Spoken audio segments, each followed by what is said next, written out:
where lust for a whole life and nothing but less makes people jump out of a comfortable pond into an unknown ocean. Welcome to that journey between the East and the West. Who says Rolling Stones don't gather moss? Hello, everyone. I am Meenu Gupta, your host for the day, and I'm delighted to have you join me every week as amazing people share their incredible and inspiring life stories of straddling continents. Thank you.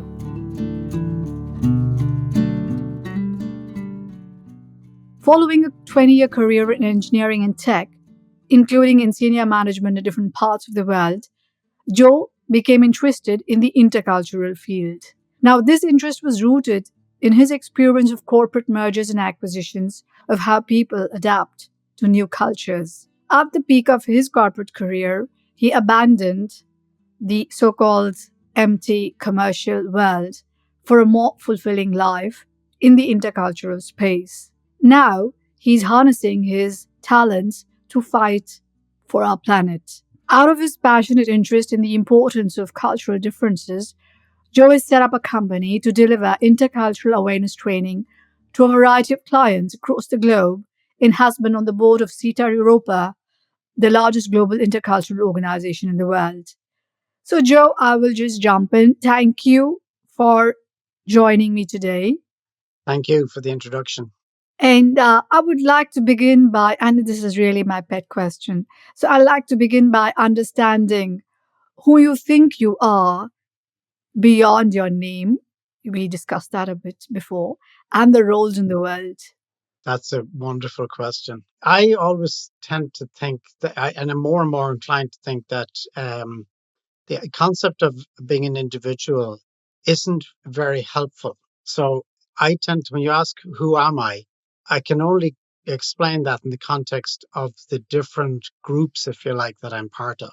So I have my immediate family. My mother and father are both dead, and my brothers, I have four brothers, and we keep in touch pretty regularly. There's two of them live in Ireland, one lives in Portugal. So that's me in that group. So when I'm in that group, we have a wonderful relationship. The five brothers, we have lots of things in common. And it's actually through COVID, we started talking online regularly once a week. And we've kept that up. And it's extraordinary. We use technology. We use a WebEx tool to communicate. And it's extraordinary. It's like being kids again. You're exchanging stories about cars and travel and history and just all the things that we all love. And then I'm part of my wife's family. So she comes from a very big family from Northern Ireland. Her sister's staying with us at the moment. Her mother had 14 children. So when I go up, and they lived through, they're a Catholic family living in the town of Larne in Northern Ireland. So it's mostly a unionist, loyalist town. So they would have been very much a minority. So they have all that experience behind them. So I'm an outsider looking in, but we're married for 40 years, nearly 40 years now. So I have a deep understanding of that. And then if I look around, I was in full-time work, working for Hewlett Packard. Hewlett Packard for me was very much a family. I loved working for HP. I always tell people that if you work for a company whose values match yours, you'll be happy. And I was really happy at HP because their values, particularly as management, where you delegate to people, you trust people to do good jobs. HP had a mantra which said we hire good people and let them do their jobs. So I loved HP. I loved their corporate values. I loved their dedication to it. But even when I joined in '95, they had environmental values. So, and then I'm in various CETAR group, of course. CETAR, I have lots of friends, and it's one of the most fascinating groups I've ever been in. So, kind of to answer your question, and then sorry, I can look at the current groups that I'm in. I go to a class on a Monday night on current affairs and politics, and that's a wonderful group. Really, we just keep buzzing after the class, and then we get together. But I can look back at other things I was in the past that maybe I'm not as connected to, but they're like milestones behind me of things that feed into me. So I'm not sure exactly who I am because I'm different in every one of those spheres and in the past. And I'm certainly not. Here's a funny coincidence that you should ask. I did a motorbike trip one time from Lyon in France through the south of Switzerland and drove all the way home to Ireland on a Honda 750. And I did a little recording to a tape of the trip. And by amazing coincidence, I was actually listening to it this morning. I was rooting through looking for something else, and I found the recording that I had digitized. So I actually sat and listened to it. And to your question, I'm listening to me from 1981. telling the story. So it's like another person. I'm the same person, but I'm not. So we all move and change. So I'm not sure who I am anytime. And then I could throw in a religion as well, or spiritual belief, which is kind of another bigger sphere around your own system and your life and who you are. It's actually interesting because now your answer throws up a lot of questions. So, in many ways, since you mentioned different groups and you mentioned that you're different in different groups, it probably brings out different parts of you, who you are, and you're listening to yourself that many years ago, and that is seems like another person. So, there's a whole process of evolution which takes place. So, actually, it throws up a lot of questions now on identity.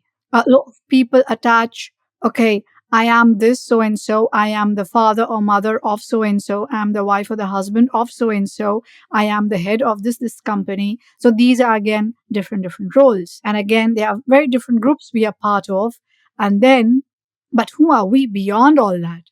This does lead into the whole intercultural thing, because you mentioned in your introduction there that I got interested in the intercultural field watching corporate mergers and watching people adapt and people becoming different in the new culture because they have to. And that's a function of moving around different countries. I think there's a lot of belief now that you can always just be yourself. I think it's a very American concept. Well, I don't think any of us ever are. We all adapt to fit in, whether it's the work environment, the culture. And in fact, my wife and I had a good discussion about that one time. We were actually wondering who we had become. Because when you're married for a long time, you compromise and you have no idea what other course you might have taken had you not married that person. Because each you blend and you become really good at, understanding each other because you're changing all the time, you're adapting. So I don't believe you can ever just be yourself. Well, maybe in some environments you can. The sport is another area that I could have talked about as well. I'm a swimmer and I used to play water polo. That's another whole sphere of influence. Actually, that is very interesting. I'm glad you brought that up. That's very interesting what you said that when in your experience you saw people changing and adapting and becoming a bit different from what they were evolving in different ways. That's one. And second, what you just mentioned, hold that thought about when you are married, you also change. Now the persona that you are, you're adapting constantly. At some point, probably subconsciously, there are changes consciously and subconsciously, I believe the changes happen. Many years ago, I used to have this theory because it was when I saw, sometimes it happened when I would look at couples who had been married for very long, then I had the impression at that time, a bit naive, but the impression they start looking literally the same in some ways. Because, and there is, just imagine what will happen because our bodies are constantly physically also changing with our thought patterns and feelings and emotions. So, with this constant exchange of values, emotions, and thoughts under one roof, there's also a physical transformation constantly happening. So, at some level, really, some couples literally look like they belong together because they start looking a bit together. Yeah, I agree. Even if it's just gestures and common things like that. One of the things I think I learned from my wife was she's a ferocious loyalty to her family and friends. And I use the word ferocious advisedly. And I learned to become more like that, to realize the value in looking after those that we care about most. And so in that way, it definitely changed. I also developed an interest in cricket through my wife because I wouldn't have known cricket from anything. But when her family were big cricket fans, so now I'm a cricket fan. That's very interesting because now again, there are two things which come up. You mentioned the word ferocious loyalty in cricket, so I'll talk about the first one first. Ferocious loyalty, because generally that's a term which is more used traditionally in the Eastern concepts. People are very loyal to their families and friends. It's like that sort of inborn dedication which comes in, and I happen to have the same ferocious loyalty towards family and friends. And I think it does influence and the people around because I think the people, if you are with somebody who doesn't have that, they watch and crouch and look at you as if you were from another part of another planet. And if they want to take that, they take that. If they don't, well, they don't.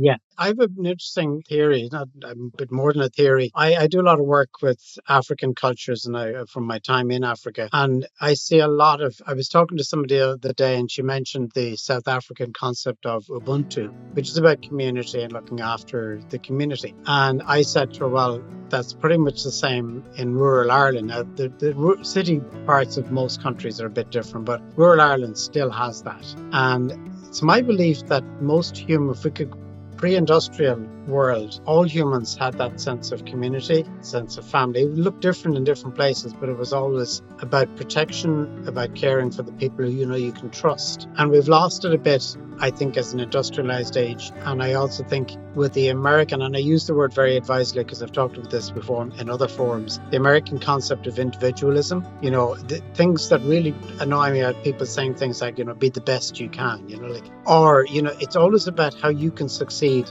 and be happy with your success. Whereas for many people in many cultures, it's about the success of the community. If I'm successful, then I know everybody else is going to be really happy because they kind of reflect that I've written a piece before on African football. I'm particularly interested in African soccer. And it's an interesting phenomenon that when players become successful in European football, their duty is to look after the community at home. So people like Didier Drogba, who played at Chelsea, he has spent most of his money looking after family and friends back in the Ivory Coast. And the more successful they are, the wider the circle of people they're expected to look after. But they don't think of that as a burden. Some Westerners would think, God, that's awful. Why are you doing that? And that can be a source of conflict in marriage, where I've seen this before, where if you come from a society, a culture where you're supposed to look after your community, like my wife would, she would very often look after family members who needed help. Now, I come from a slightly different background, and sometimes I'm thinking, can they not look after themselves?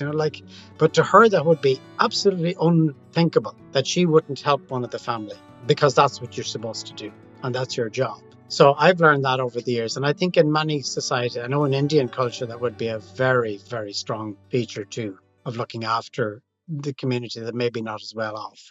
I'm so glad you brought that up because this was something I was wanting to talk to you about. In any case, there are two things you mentioned. When you define a community, and now you've lived in different parts of the globe, which we will come to. When you define a community, there are two words which we use. They care for their lot and they like to protect their lot. Now, what is traditionally understood or thought of is, you again mentioned that as well, that individualism is more a product of the Western society traditionally, and community building more of the Eastern. When I say Eastern, I'm also including the global South in those terms, because a lot of people ask me, when you say East, where is the South? Okay, I meant divide the world like this, include the South in between. So what is you mentioned a little about it. Can you tell a little more? Because I know that, just take us through your early life as well. I believe you were in Ethiopia and you've been in different parts of the world. Can you talk about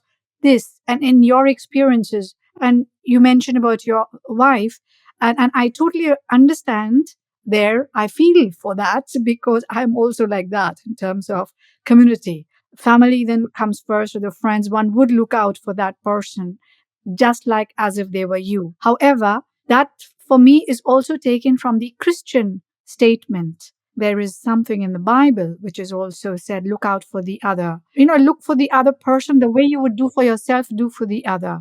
That kind of thing. So it is actually coming from both cultures. Now, but your wife is from the West, from Ireland. Yeah, from Ireland. Now, having said that, now tell me more about individualism and community.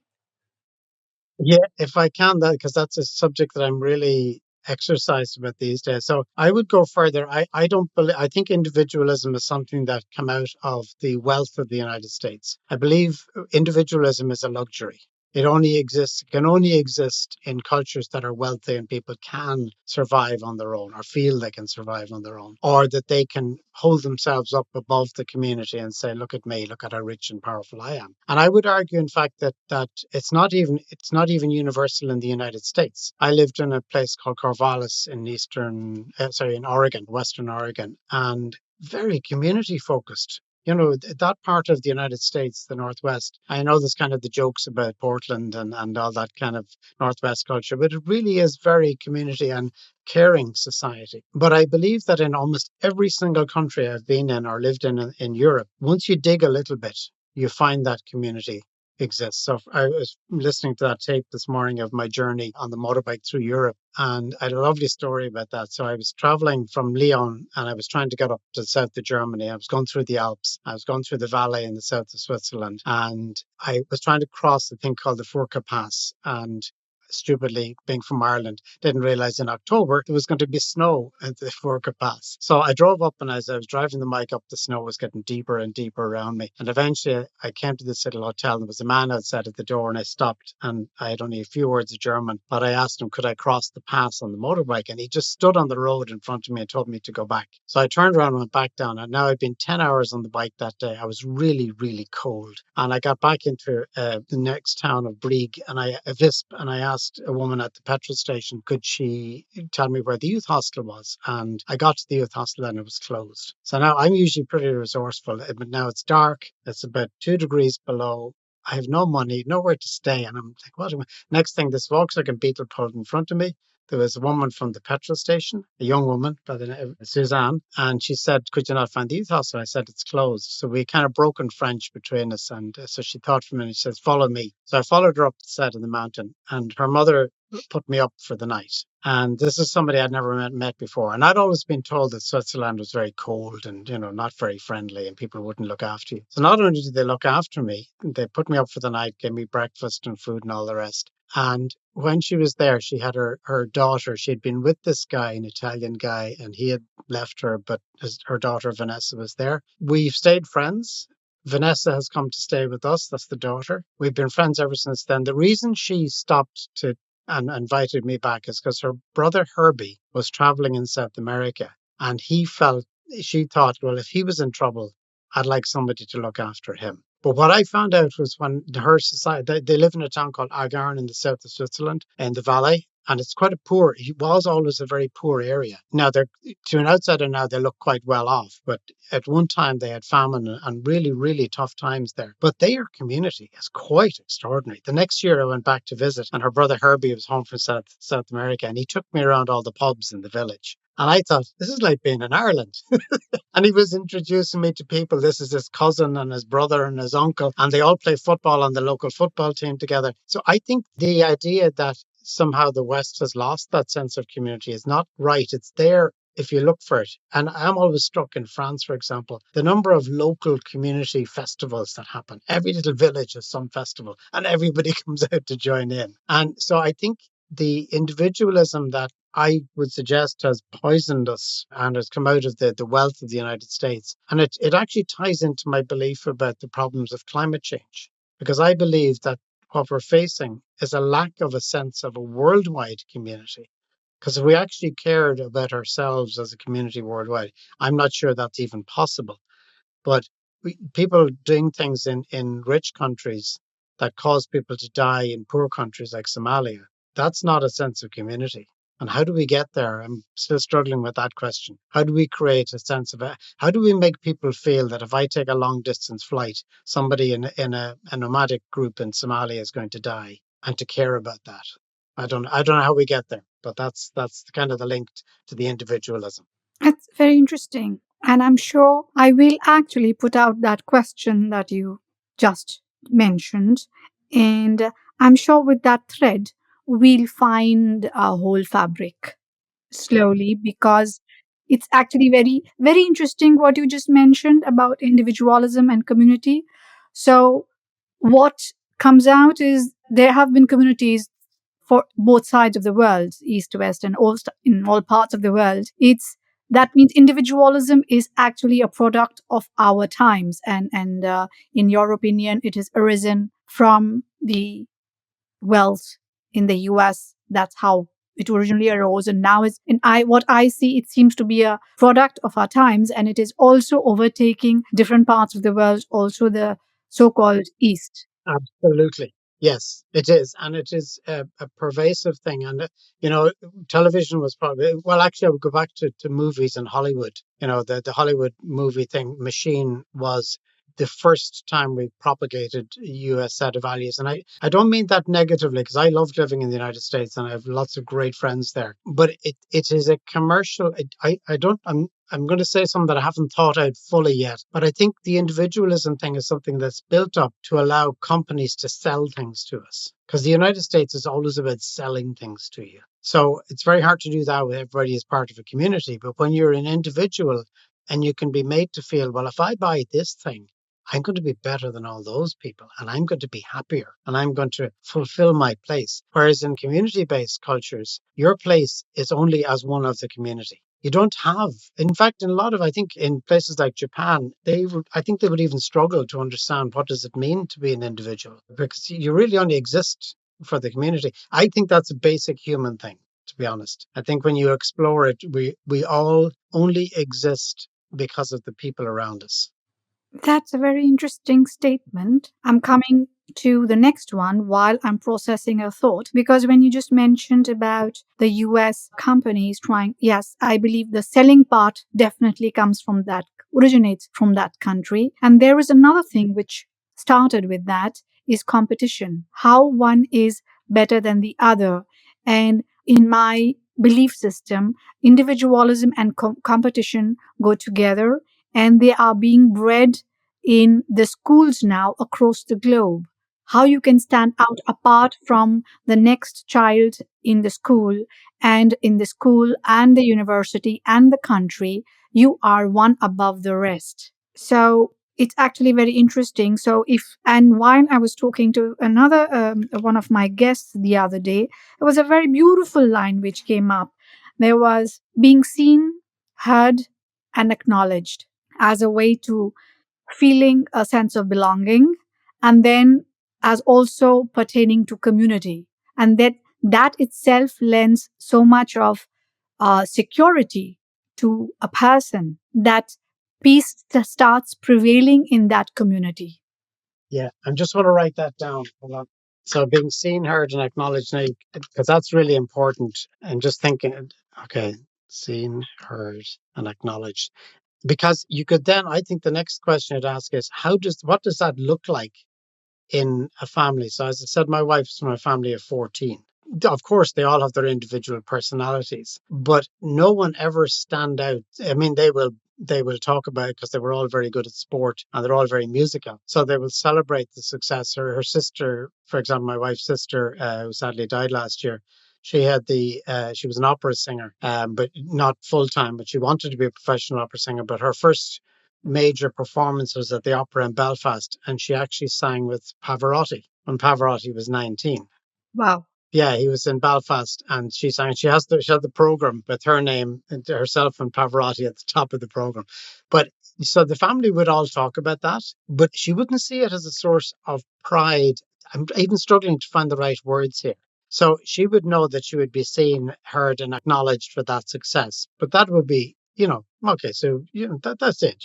You've done that. Her father, Aiden's father, played for Ireland in soccer. He played for Great Britain in the 1936 Olympics. So the family all have these kind of celebrations by different groups, but it's celebrated as across the group. And how you are seen, heard, and acknowledged is very subtle. It's not like when Camilla, the one I was talking about, who sang Pavarotti. It's not like when she comes into the room, everybody stands up and claps and then, oh, here's the sister who sang Pavarotti. It's very subtle, and there's a lot of what in Ireland we call slagging, kind of gentle mocking of somebody's success. Who do you think you are? You sang with Pavarotti, big deal. And it's very gentle, but that is also part of the recognition and being seen. And in big families, and I think in communities, everybody shares the success. So the individual has spread out because nobody succeeds. It's the thing that always annoys me. I'm a big football or soccer fan, and it annoys me when people go on talking about the greatest players. And it really annoys me when people go on about Messi, for example. Yeah, Messi was a very talented player. He did nothing without the other 10 guys on the pitch. Nothing. Yeah, he wasn't going to go out there and win matches on his own. So every success in life and everybody who looks like they're a success is only successful because of the support they got from those around them. And that's where the individualism falls down, because you cannot boast about being successful at something without acknowledging that you didn't do it without all the people who supported you along the way. So that's where I go. But it's very subtle, and that's again a cultural question: is how are you seen, heard, and acknowledged in the community? What does it look like? I mean, in Japanese culture, I've never been to Japan, but I've often used Japanese culture in cultural training because it's fascinating. The idea that people in Japan do not like to be singled out, to be congratulated for success. It's embarrassing to them. So they'd rather be celebrated as a team. So, and that's much more important. Whereas in the US, it's about, they drag you up onto the stage. Here's Joe. He's such a great guy. He's successful. And it's like, no, I don't like this. And Irish people don't like that either. We don't like being singled out and told how great we are. We're embarrassed by it. That's actually very interesting. Do go on, because I think about this very interestingly. You mentioned, I like how you put it, being seen, heard, and acknowledged. It could be that's how. It's the how which matters, which could be very subtle, as you mentioned, in a country like Ireland or in a family like yours. And it would be different in Japan, and it would be different in the United States. How else, I believe you were in also in Asia and different parts. How do you see the Asia, for example, then and Europe now, in terms of, because I see a lot of changes in even the whole culture, which again is a product of the environment in total. I'm actually not particularly familiar with Asia. The only place I worked in was in Singapore for a while, but I can talk about in Africa because the same is happening in African culture. And I'm concerned about the influence from the United States. It's like, because I attend a number of online sessions, and a lot of it is there's one group that I attend, their seminars, and it's very much pushing an American view of business and success. And they like to highlight it's a group run by women, and they highlight women in Africa in an American style, whereas African culture, and there are challenges for women in business. And I have a colleague in Kenya whose specific business is about women in business in Kenya, because women in many African cultures, and I have to be clear, not all Africa is the same, but women are very often the business people. They're the people who run the market stall and that. But I'm noticing a lot of the let's say American views on business, the role of women, and racism being transferred to Africa as a package, whereas Africa has a much more subtle understanding of how those things work. I mean, for example, when I lived in Ethiopia, there were groups in Ethiopia that were looked down on by other groups in Ethiopia. And many people who've lived in Ethiopia will tell you that many people from particular parts of Ethiopian society look down on the rest of Africa. They regard them as inferior because the Ethiopians are more superior to the rest of Africa. And you get that subtlety across. Like, I worked with Somali people, and the highland people in Ethiopia were terrified of the Somalis. The Somalis had a reputation for being violent and dangerous. Like, when I went to work with the Somalis first, the reaction from my Amhara friends in Addis was, "Oh my God, you can't go there. They'll kill you. They're savages." And I spent 2 years, as part of 2 years working with them, never felt in danger at any time. So within Africa, you have all these subtle likes and dislikes, straightforward racism, in other words, that they consider one group. My brother-in-law worked for many, many years in South Africa, and he talked about the Zulu attitude to the rest of the South Africans, the black South African communities, and how shockingly racist it could be against other people of the same color. So what I mean by the American view of racism tends to try to boil it down to black and white. And it's much more complicated. I mean, you're from India. You know how complicated what can be called racism or prejudice is in India. And the danger I think we face is that the US set of values or worldview not only was propagated through Hollywood, but then through TV, and now with Netflix and online stuff, it's becoming and even worse with AI tools. If you consider that the most of the stuff that AI pulls its information from comes from the US to start with, we will end up with AI giving us an even bigger feed of US view of the world, which is not very. And when you consider the richness of all the other cultures in the world, that's not a good thing. I'm glad actually that we are on this topic because, again, I'll pull out something which one of my guests mentioned. He had been to one of some of the most devastating things, zones in the world. I think, I don't know how many countries. From Vietnam, Africa, you could name it, and he was there to countries which I would not have even thought and pointed out on the map. And one of the interesting things he said was something very similar to what you mentioned between where about Africa and the US, because he gave one of the examples was about how democracy works. He gave me an example how he said, do you know that in some of the communities he worked with and lived with in Africa, he said democracy is to such a fine level and that the elders take it till that point is discussed and threaded out over the course of a few days, and then everybody is on board with it. It does not proceed. And it is very different, however, from how the concept is managed in a country like the US, for example. And the US, according to him being Big Brother, is trying to thrust it back to them and saying, hey, you guys are not democratic. But then his point was, hey, hello, have you even seen how it works? How traditionally it worked? I can completely agree. So I saw that with the Somali. So I worked with the Isa people in eastern Ethiopia, kind of a bit north of Dire Dawa. It's a very remote part of Ethiopia. And it was a very small village.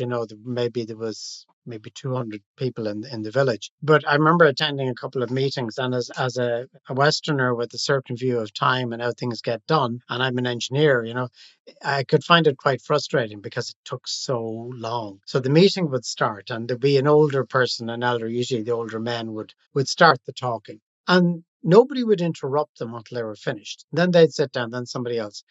And every single person in the room was entitled to get up and say their piece. And some people were brief and could say quickly, others would ramble on. And I'd be sitting there fidgeting, like the temperature would be 45 degrees outside and you'd be just cooking. And they had endless patience to listen to people. And I was absolutely in awe of it. So the idea that democracy grew out of Greece or grew out of the United States, God help us, is not true. Democracy in different forms took different forms in different parts of the world. And certainly among the Somalis that I worked with, it was fascinating. But I did find their extraordinary patience, because that's another topic we could talk about, is attitudes to time. To me, time, as I'm looking at my watching, are we ever going to finish here? Nobody was doing that among their community because this is something had to be done. I remember somebody else talking about meetings in many rural African places. They will have a festival. Every year the people will come from the smaller villages around there all gather for some kind of a festival. It often has to do with marriage and meeting people and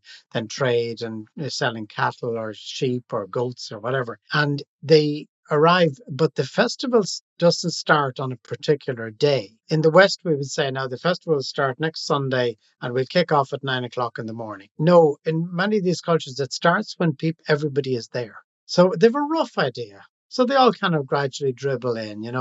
And if they're still waiting for some other village to arrive, so they just sit and talk and have a good time waiting. And then when everybody is there, then they can start the bigger festival. Whereas we would keep looking at our watches. And in fact, concepts of time really only come from the Industrial Revolution. That the coming of the trains, they say, was what brought accuracy in time. I know time was measured back into Roman times and earlier, but the idea of everybody being on a particular time came from the railways. But so it's very recent.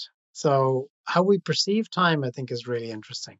That is so you brought up another point about time. By the way, that's there's a whole chapter in my upcoming book on time because, as you rightly said, there's a different perception in how one treats time. A lot of it is a product of the industrial revolution, it seems, no changes.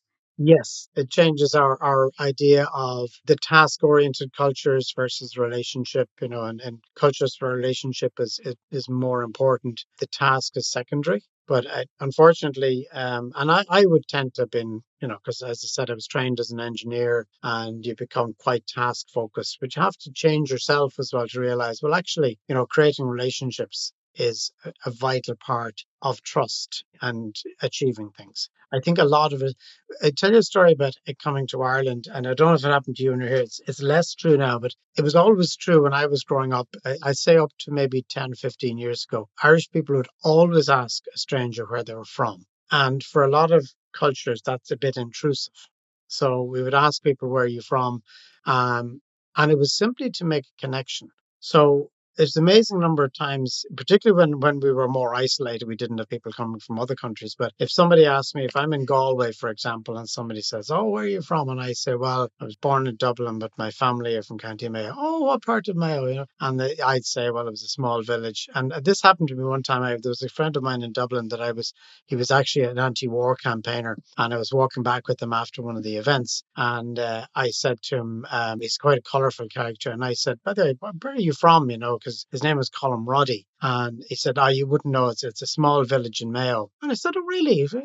What part? What's it called?" He said, "Kilmavee." And I looked at him and said, "That's where my family are from." He said, "Oh, really?" I said, "Where did you go to school?" So you mentioned the school. It turned out that my aunt was his teacher in school, and it turned out we were cousins. We had a common great grandmother. So that was just random. So in Ireland, when you're asking those what to some cultures look like personal things, it's about making a connection. Because once you know somebody's family, where they're from, it increases trust, in my opinion. It's saying, well, okay, now I know where his family are from.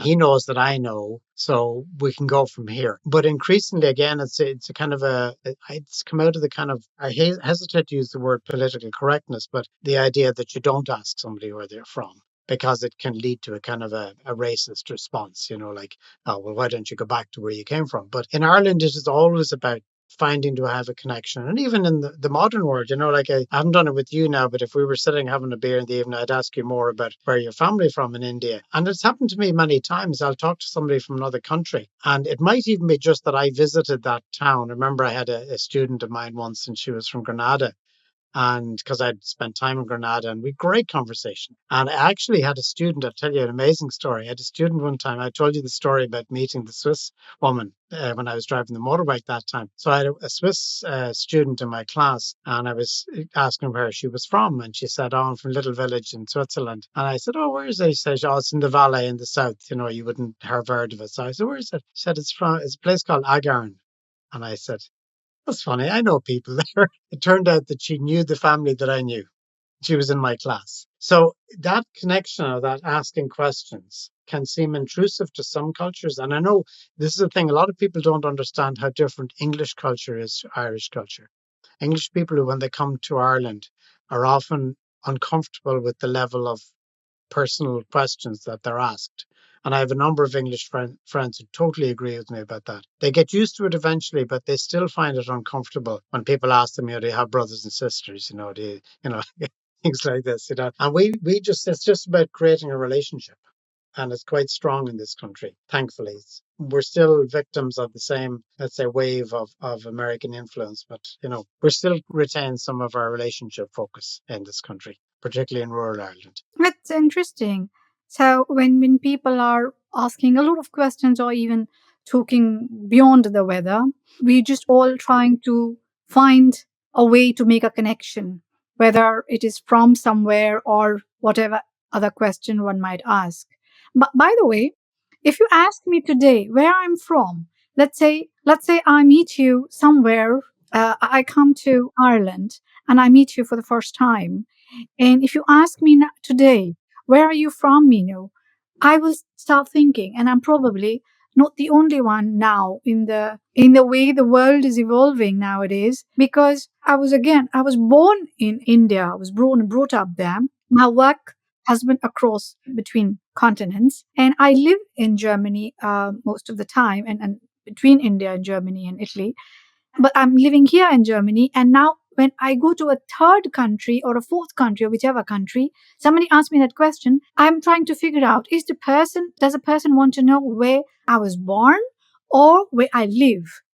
So I'm now confused. And or do they want to know what is my passport? Now is my nationality, my citizenship is related to my passport. Now that puts me. I thought I'm a very wise person. That was some years back. I still think a little wise, but the more I grow in years, the more I realize there is that much more to know that I didn't know then. And I thought, like many young people in their 20s, we are at the top of where we are. So we know everything. Yeah, yeah. That I attended a class for 5 weeks in a row. There was just once a week a class, and it was about getting older. And there was a lot of discussion of death and dying and moving on to the next, whatever happens next. But we all agreed how little we knew. You know that we're still exploring, still trying to find out. But the question where you're from, it's one I've always bring up in my intercultural training. So my father died when he was 87. He spent 65 years of his life in Dublin. And if you had asked him at any time in his life, where are you from? He would have told you the name of the village in Mayo in the west of Ireland where he was born. Because to most people in Ireland, where you say, where are you from? It's where you were born. And it doesn't matter when you left there. And there are subtleties now. Sometimes, if you're a long, long time, if you're only a child when you're there, maybe. But most people, if they have a memory of the place they grew up in, that's the place. Because my father, to the day he died, and I was very lucky that I asked him a few years before he died. I said, "Where would you like to be buried?" And he, without hesitation, he said in Kilmavie, because he, particularly in later life, all he ever wanted to do was to go back down there to see it. And when I took him down, you should see, it's a beautiful part of Ireland, very wet, very green, and very poor. But he loved it, and I love it too. I love when I go down there. But we buried him in the graveyard in the village, and he used to play Gaelic football and at quite a high level. But by coincidence, when you stand at his grave, you can see the football pitch down below. So his existence, he was always, that's where he was from. And it's funny when people ask me now, I'll say, well, I live in Dublin, but my family are all from the west of Ireland. So I know it sounds like a strange thing to say, but I feel like we were, because Ireland was very rural still when I was born. And I grew up in Dublin.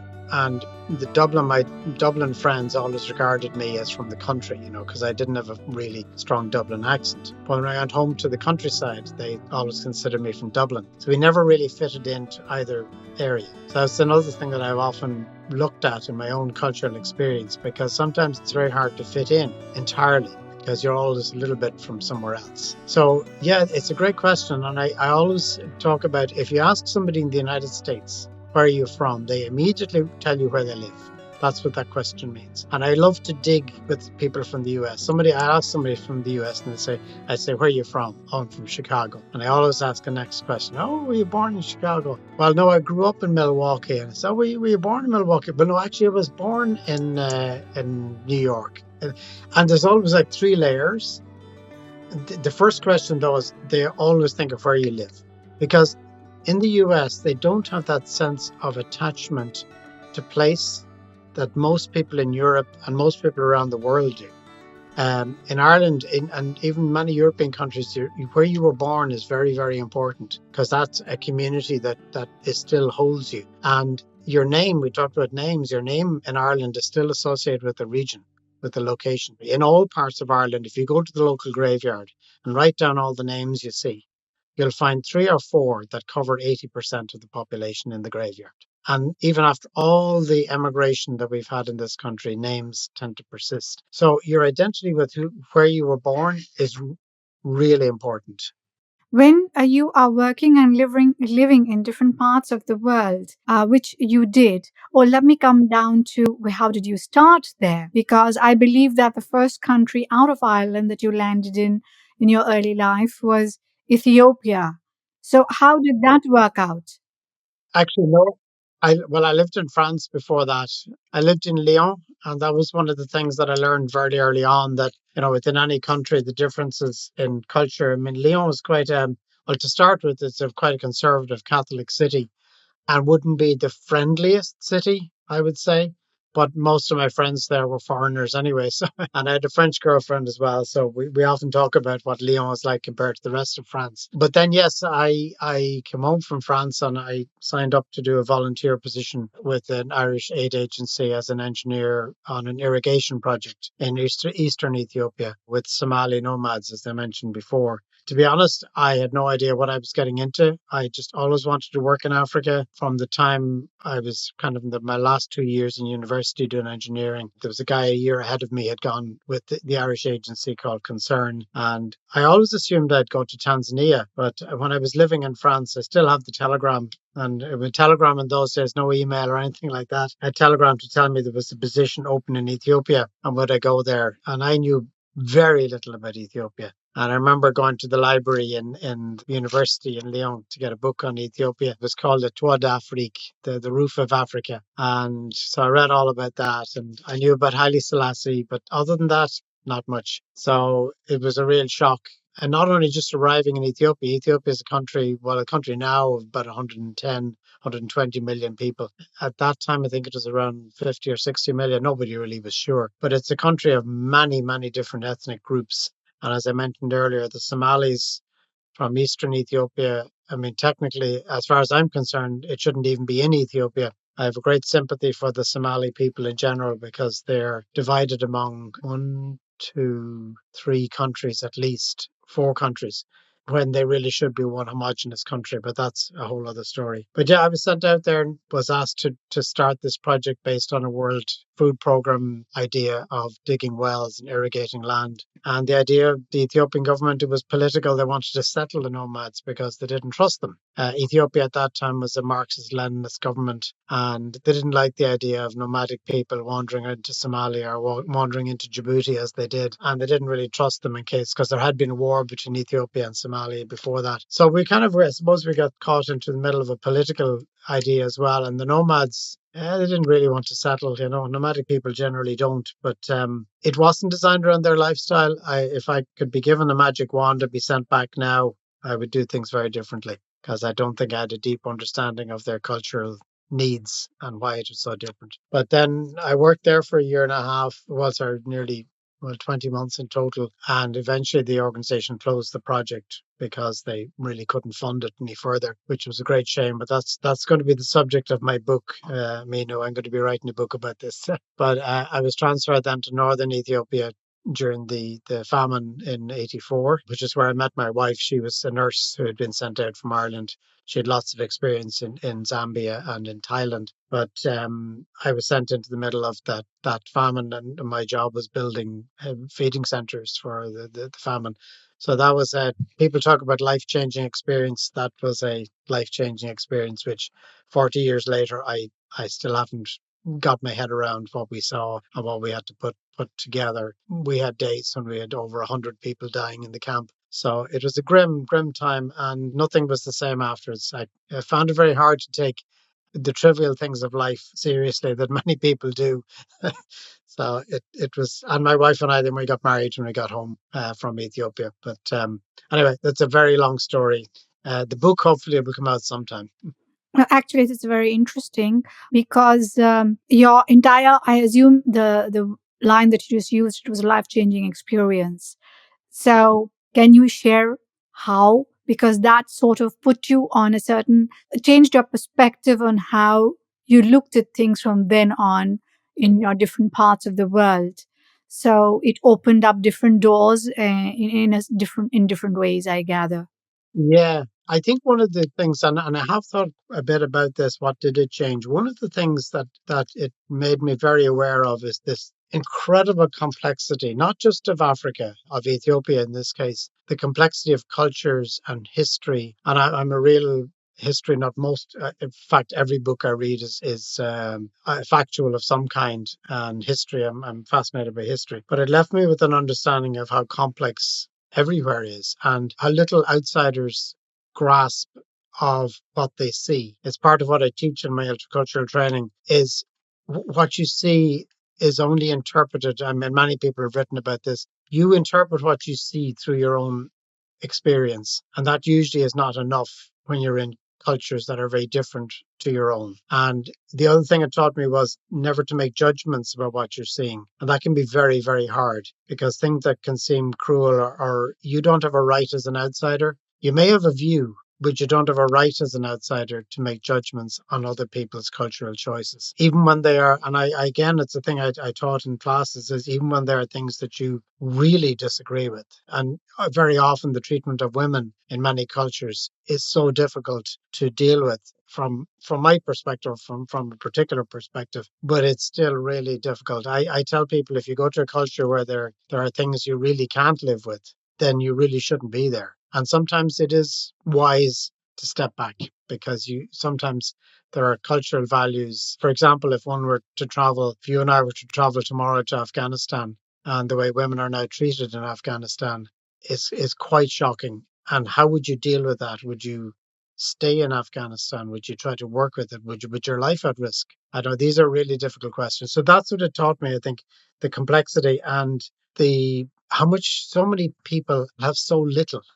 I mean, like, people in Ireland think we know what poverty is. My God, I mean, we saw people who quite literally had nothing left except the rags they had, and sometimes even less than that. But that was, so when I say life changing, I don't know if it made me any wiser. It certainly made me aware of the differences and what a luxurious life we live in the West. Funny, we were talking today about reincarnation and the possibility of reincarnation, and we concluded that if we are reincarnated, the chances are you and I particularly will come back worse off the next time than this time when you look around the world. And actually, very interesting what you now just said. Actually, you're doing that quite often. When before I touch on the topic which I've been thinking of touching, you're already doing that.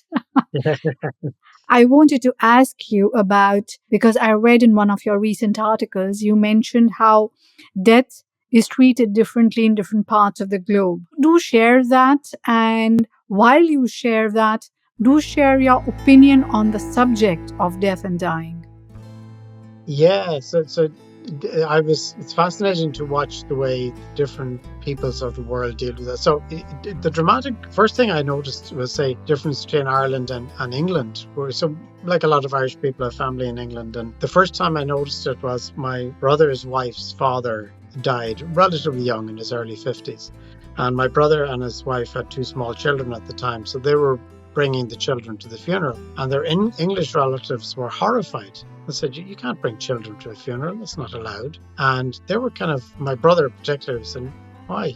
Children come to funerals in Ireland all the time. And the other difference between, say, funerals in Ireland and England, it's only the very close family. In fact, it's almost by invite that you get invited to a funeral in England. Whereas in Ireland, you could have met the person in a pub 10 years ago and you hear that they died and you feel you should go to the funeral. So funerals are large affairs where the community comes together to support the people. And it's a very important thing. And it goes back to a very old tradition, pre-Christian even, and the old Celtic idea that death is just you're moving to another place. So whatever the Christian teaching later on about heaven and hell and all the rest, in pre-Christian teaching, we just believed that the dead had moved on to another sphere. And they were still around. They were available. So death wasn't as final, didn't feel as final. And I think people were more conscious of that.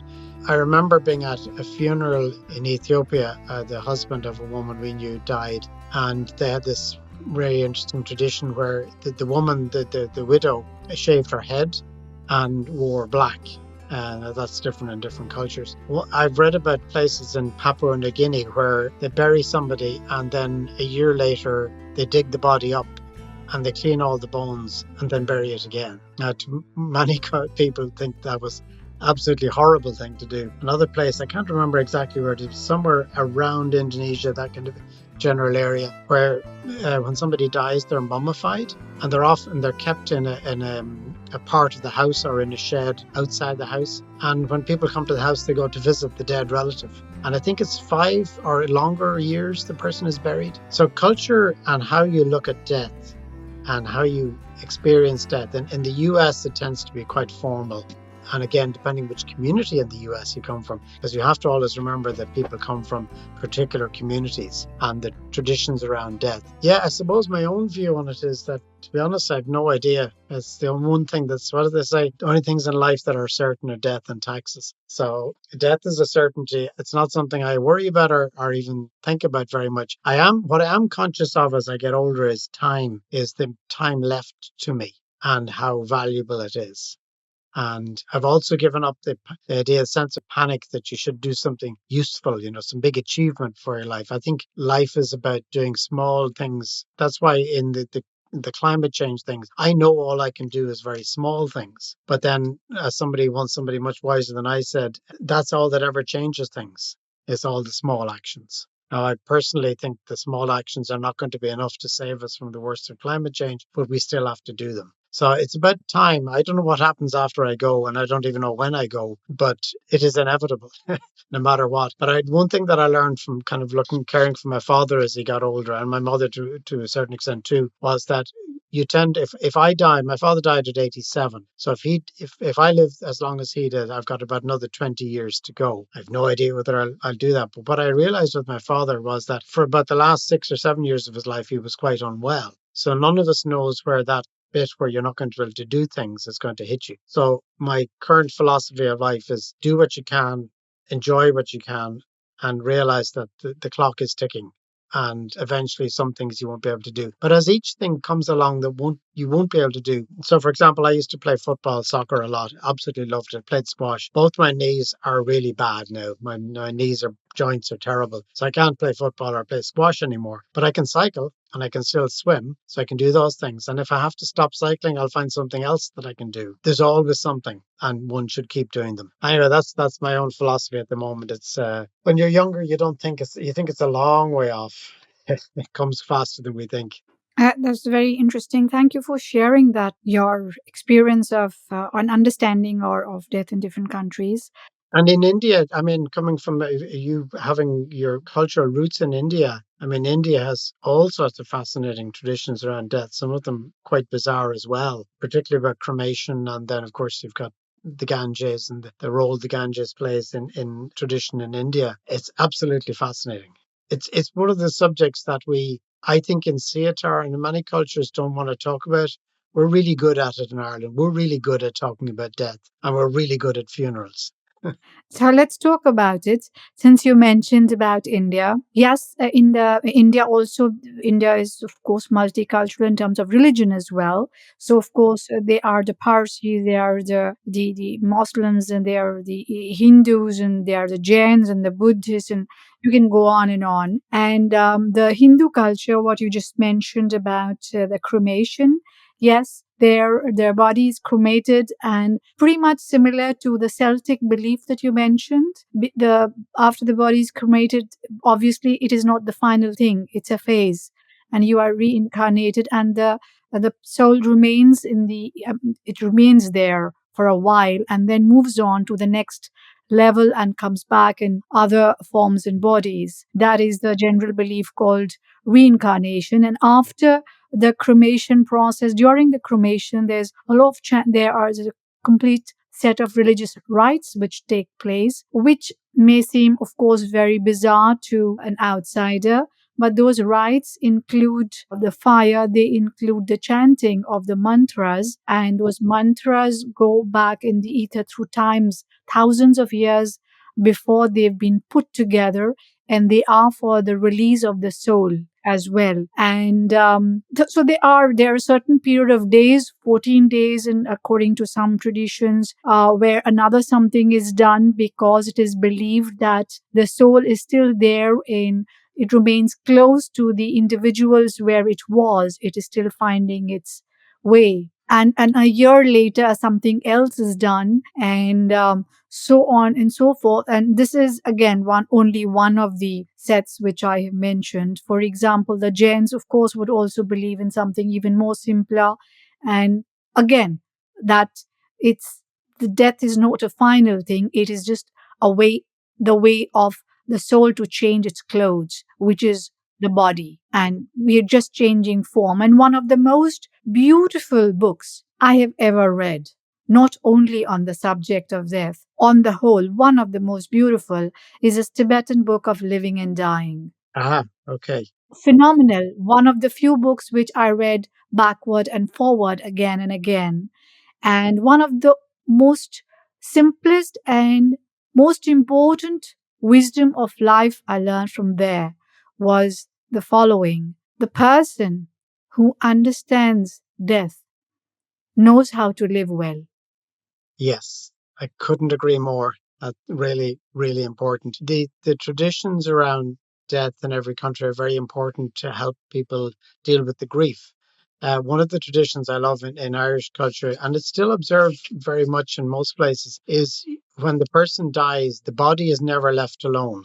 There's always somebody will sit with the body. My sister-in-law died last year, and we were with her in the room. And I don't believe, because I've been with other people who died, and I don't believe there's a switch. I don't believe that they're gone, because I think they're still there and it could be there for quite a while. I think their presence is still in the room. But it's a very strong belief. So I love that tradition of not leaving the body. And there's a kind of a rota through the night or multiple nights if necessary where somebody sits. And it's traditionally too, the body would be laid out in the home, open either on the bed or in an open coffin. And I remember a poor friend of mine from Spain, from Catalonia, and his father-in-law had died, and he was home. He came home to Ireland for the funeral, and nobody told him that the body would be laid out in the bedroom. And the poor guy was brought in, and it was his first exposure to this. And I think that he took him a while to get over the shock. He really got a shock because he walked into the room and the dead body was there of his father-in-law, and nobody warned him. It was a lovely cultural experience for me watching this happen, realizing that, oh God, somebody should have told him this was going to happen. But it didn't occur to them that he wouldn't know. So all these things can be quite difficult if you move into another cultural value around death. But yeah, it's a subject that most people in Ireland are quite comfortable with it. It's not something we worry about because it's kind of inevitable, and that's why I think it's a good thing for children to go to funerals. I think the sooner children are introduced to the idea that this is a reality, I think it's a healthy thing. Anyway, not everybody would agree with me. I actually agree with you there because what I did with my son, so for all the people who might be listening in, this was during the time of Corona, he was quite young then and must have been around 6 years old or something. And I knew that he's, hearing about death. It can be scary when one doesn't understand the concept, of course. So we just happened to be moving from different places. In the sense, I would take him out for walks here and there. And one day we walked through a beautiful cemetery near the graves and flowers and the church. And his question was, when he was reading the names and the years, of course, then he wanted to understand what is death and what happens to the person when they die. So I just tried to explain what happened to that person. They were buried there and they lived from that year to that year. But then his very simple question was, but what happens to the person? That is the body. So good. So I told him then what happens is that you have a very simple way of saying you have a memory bank called the computer in your brain. The memory bank sort of collects and all its, consolidation takes place. And then you move on and you get another body. And the good part is generally the memory bank of this life generally would be wiped out and you get another body. The next question was, then what happens to my relationships with you and Papa? Good. So we probably might meet in another life, in other forms. Generally, the English saying you have birds of a feather flock together, that is also true for souls when they reincarnate. It's also the belief we have in India. So you will find your group, so to say, in different relationships. We don't just disappear and walk away if our bonding is strong enough. So that sort of put his curiosity to rest. And he was not so dramatized, and there was nothing dramatic. Of course, he does not want his mama and papa to die, but then and there's this fear element is not there. So it is a process of living, a part of a process of living. Yes, it's inevitable. And the thing I often think of, because you said something that I often hear, that that it's hard for a child to grasp the concept. And I always say, Well, adults don't grasp it either. So, in fact, given what you told me, what he said there, he probably understood it better than, because he was very practical, like what happens to the relationship and the people. And they're really good questions.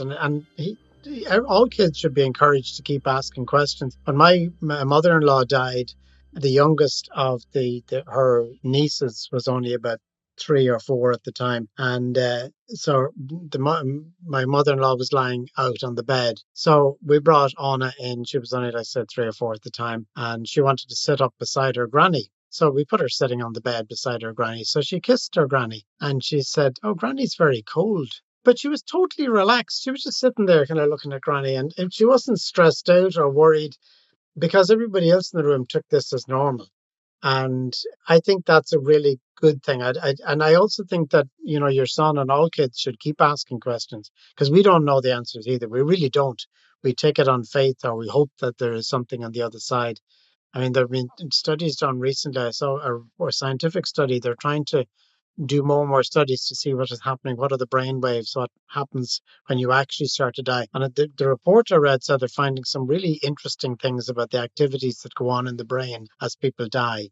And I do think that it seems fairly certain that we do have a connection to all those other spirits. My own personal belief is that we're all kind of a big mess of souls and understanding and relationships that go on afterwards. And it doesn't really matter that you don't remember the previous one. So I do think, I think in Indian culture too, I read once that you do have some memories in the early part of your life. And I've heard interesting stories about children, up to the age of about 3 or 4, who do seem to remember things, who do seem to know about things that they couldn't know about. Actually, that is so true. Given that our line of conversation has gone there, let's take it further. It is a fact that children in the early years do remember, especially when they say when they are in the womb and coming out, and they later sometimes it is suppressed. But in India, since it was taken as a normal fact, reincarnation, probably it was not looked at so strangely. And I also do remember a few things of a few lifetimes, which again I've put in my book, which maybe people might find weird, but where I am living in Hamburg right now, for example, when I came here and I remember the first apartment I was staying in with my husband, after I was very uncomfortable at some point inside, and I had this complete sensation around me that something is not right. And whenever I went near the water, I've never been very comfortable with water in terms of swimming. The school where I grew up, where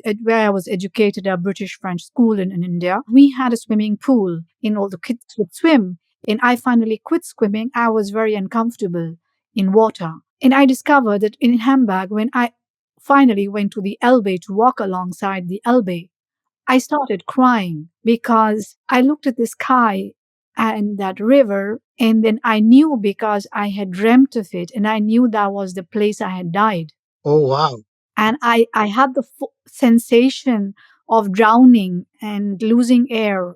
I had that, and I just started weeping. And it took me a while to walk, because my way of coming in when I see fear is to come to grasp with it. I started walking along other rivers and getting comfortable with the water, but at least I knew where I died. And then I was so curious, I went home running and I looked up the history of Hamburg. And I realized that a few years before I was born, just I think 3, 4 years before I was born, there was a terrible flood in Hamburg, which the Elbe rose overnight and it took a lot of people away. It was a sudden flood which took people away, one of the most horrible things which happened. And then I knew that it was just not imaginary, it was just not a weird dream. It happened. And I came back to the city where I probably was. I didn't know which lifetime. Yes, probably the last one. I don't know. But I was very comfortable in Hamburg in terms of I somehow know the place. I remember many years ago when I used to come to Germany, that was probably in the 90s, late 90s. I remember traveling down the Bavaria region, the Black Forest region, I think it was. And I went back home to tell my mother there was something very familiar. I told her, I've been there before. I know the experience of it. I've been in that place before. I couldn't put a finger on it, but I knew that I've been here before. So now that I live in Hamburg, I know, yes, I was here some time before. Very interesting that you should say that. I have a friend who does, he do a lot of spiritual kind of things, but he teaches dream analysis, and he talks a lot about, he strongly believes that you do end up in the places that you had some connection to in some other existence. It would be a shame if I didn't ask you about your definition of culture. Okay. Yeah, indeed, indeed. As I taught the subject, I mean, as I said, I was interested in it from a functional point of view, looking at mergers and corporations and that. But the more I learned about it, the more I believe that whatever culture is, it's part of your soul. What I mean by that is that there's things, the deepest things inside you, the things that you really feel, come out of your culture, and what you're taught as you grow up. One of the ones the example I use to explain this is personal space. So I tell the story, and I usually have to be in a room with somebody to demonstrate this. I was sitting outside. It was a sunny day in Dublin. I was sitting outside on the pavement outside a coffee shop, and I was just reading my book or a newspaper or whatever. And the next minute, somebody was standing no more than 30 centimeters away from my back at my shoulder. And my instinct was this was somebody who knows me, who was about to speak to me. So I turned around to look, and it was a Chinese guy, and he was looking in the window at the menu, and he was standing way too close to me. And I actually began to feel uncomfortable, and I actually found myself moving slightly away because he was too close for a stranger. And then I remember being in a few weeks later, I was actually going in to teach a class, and I was standing waiting to get a coffee from a machine. There was a woman in front of me, and she was getting her coffee, and I was next. And the next minute, there was somebody standing so close behind me that I could almost feel his breath.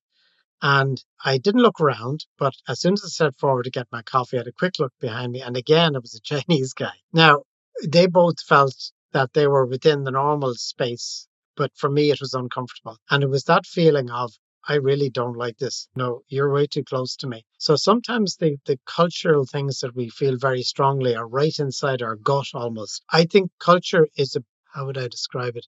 I know people talk about values and norms and what you expect people to do. In my own definition, which I actually put on notes that I used to write, was that culture is what's accepted and what's expected. So, what is it acceptable to do? And what do people expect you to do?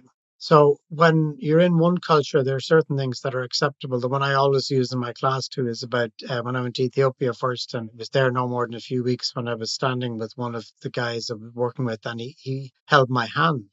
Now, in my culture, that is completely unacceptable because two men do not hold hands. And I know in India it's very normal because I had Indian students as well, and very often they would be quite touchy with each other, whereas in our culture we grow up quite separate. But what was interesting was that I got used to it, and after my time there, towards the end, I found it completely normal because it's just a sign of friendship, and it's a warm thing, it's a nice idea. But from outside, in if I did it in Ireland, people would be shocked. And then it's what's expected. Things like when you go to have a meal in somebody else's house, what do they expect you to do? Now, these are all very functional things, but what I'm trying to say is that beyond the functional, there is the stuff that's right in your soul, the place where you feel comfortable, the cultural things that happen around you that make you feel safe, comfortable, and belonging. We talked earlier about this thing we talked about, being acknowledged, belonging to places. And it's that sense of belonging where you can do things without having to a second guess what you should be doing. So that to me is a long-winded definition, but to me, I've more and more realized that the culture you belong to is very deep inside us. And that's why it can be very hard when things go against your culture, when you have to move somewhere new where people do things which are not culturally acceptable to you. At most the smaller level. Can I tell you a funny group we had one time? And this is I still have it. I don't think there's much activity on recently, but after one of the CHR conferences, I got talking to a Spanish friend of mine about cultural differences in toilets. And we had a great laugh about it. So we actually had a WhatsApp group, and it was called Cultural Differences in Toilets. And what sparked the conversation was in British and Irish culture, when a man goes into a toilet, you don't make eye contact. You don't speak to anybody.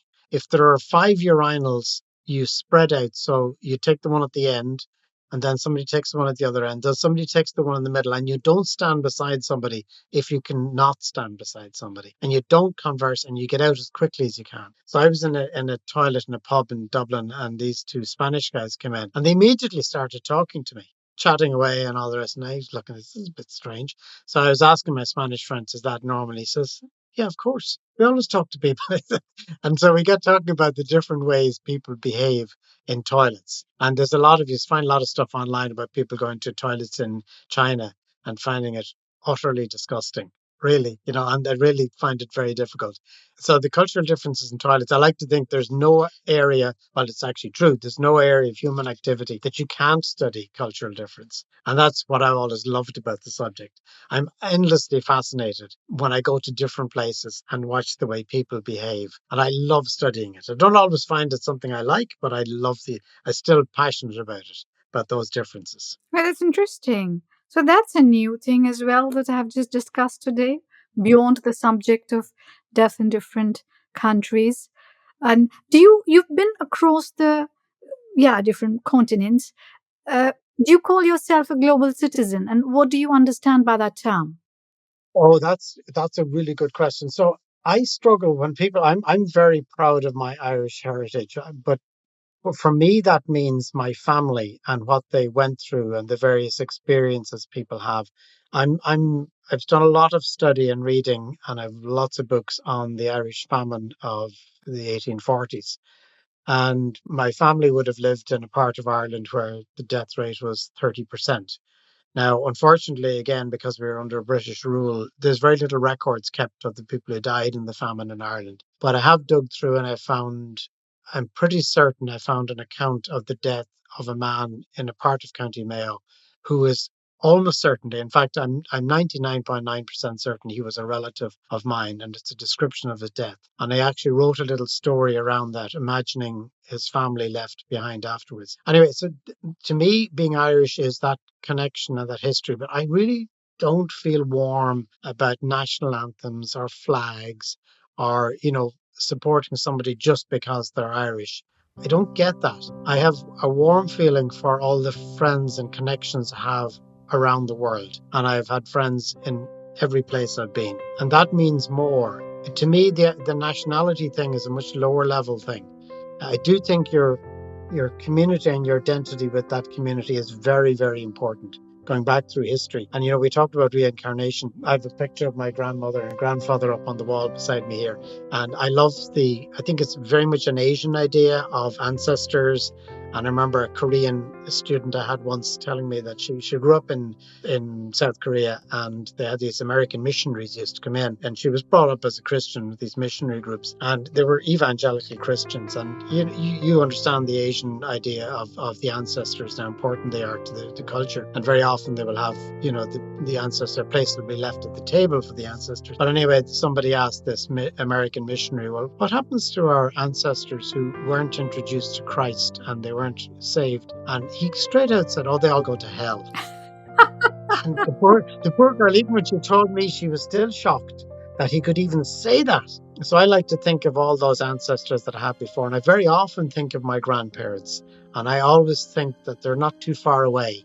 And then all the other relatives that were back there that I never met or didn't know. I'm fascinated by my great grandfather, who was called John Kearns, who would have grown up in a very poor circumstances in Ireland, but really worked very hard to make something. So that to me is my Irish identity. It's about the history and the connection to my ancestors.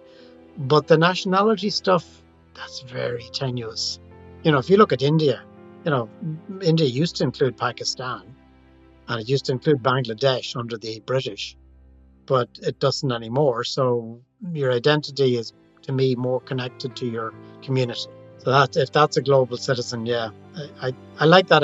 We're all connected. There's a museum here in Dublin. It's called Epic, and I thought when it came out first, it's about a museum of Irish, the Irish diaspora.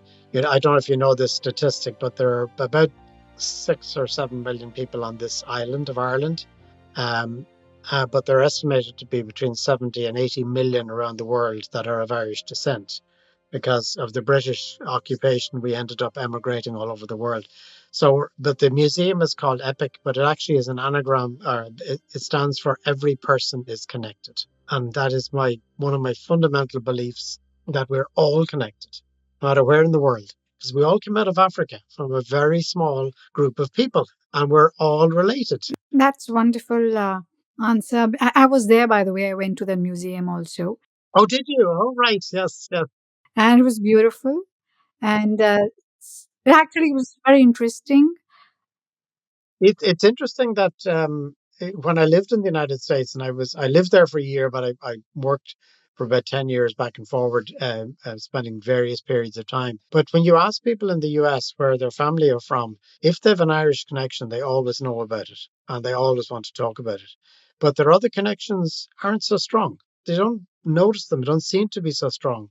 And it's a very interesting thing to observe that it had to do with the British occupation, the Irish going to America, their sense of, because America was very, very anti Irish for a very long time, up to very recent times, anti Irish and anti Catholic. So they also felt like they had to struggle when they got to America as well. And they banded together and they took over politics and the police and the fire service. I don't know if you know this, but when the 9/11 attacks happened, if you look at the list of the firemen that died, a large number were actually from Ireland, and a huge number had Irish names and Irish connections. So the fire service in New York, like the police service, had a long tradition of people from Ireland joining them. So we have that long connection. So that's but we're all connected. No matter where I meet somebody, no matter how far away, we're all connected. That's nice. So, to wrap up, if there is a line that you leave behind that you have distilled as wisdom between the East and the West, and you would like to share that with the audience, your distilled line, what would that be? I would think that, our similarities, as I kind of started with this at the beginning, I think there are commonalities between all cultures, and they usually come down to the most basic connections. And we talked about community. I argue with anybody that community is core to human existence, and that no matter where you travel, you can always find those things that are common. Somebody said recently, it's the one common thing we have across every single culture. Every culture, everybody has a mother. And whether your relationship is good or bad with your mother, every one of us has a mother. And it's a very strong. I saw an interesting fact. This is not related to culture, but I saw a fact recently. There's a lot of new research going on in neuroscience, which is fascinating. I don't know if you know this, but they've discovered that when a child is born, that a child is born, gets some of the DNA from the father, some from the mother, and they're a mixture, and then grandparents and so on back. They've now discovered that the DNA that the child acquires when they get some from the mother and the father, some of that DNA goes back into the mother. You've got some of the DNA of your son in you. Yes, I read about that, and that was fascinating because as a mother, as a woman and a mother, I feel a bit different from the time he was born. And I figured it's just a process of evolution, but there were a few sides of me which are really a bit more different than they were before. So, And they discovered that the DNA is not fixed to this epigenetics thing. I find that absolutely fascinating because it brings up all sorts of questions about the relationship we all have with the mother. But kind of going back to your question, so my belief has always been that the fundamental things of being human are the same in all cultures. And in some ways, cultures are just things that were adopted. Some cultural values and activities or norms, or whatever you want to call it, are sometimes decided actively by part of the community, that certain things are going to be done. And then other times they're accidental. There are some things you could never discern why certain things are done a certain way in certain cultures. But very often it had to do with survival and practices around survival. But I'm endlessly fascinated by it. Once I discovered that the idea of cultural difference or intercultural communication, once I discovered it was a thing, I thought, oh, this is wonderful because it's at the root of so many things. It's often at the root of our troubles. I remember writing something once about the First World War and how the First World War was cultural. It was had to do with the royal families of Europe. and I totally understand. And I think at the end, one would say there is that underlying unity in the diversity of things. So I will wish you goodbye temporarily, and thank you so much for joining me today. Thanks a lot. And I look forward to meeting you face to face in Lille then. That'd be good fun. Thank you for listening to the series Between the East and the West. Do subscribe to the channels mentioned on the site in case, of course, you liked what you heard. I am Meenu Gupta, the host of the series, and I'll be looking forward to your comments. We love feedback. Thank you once again. Namaste and bye bye.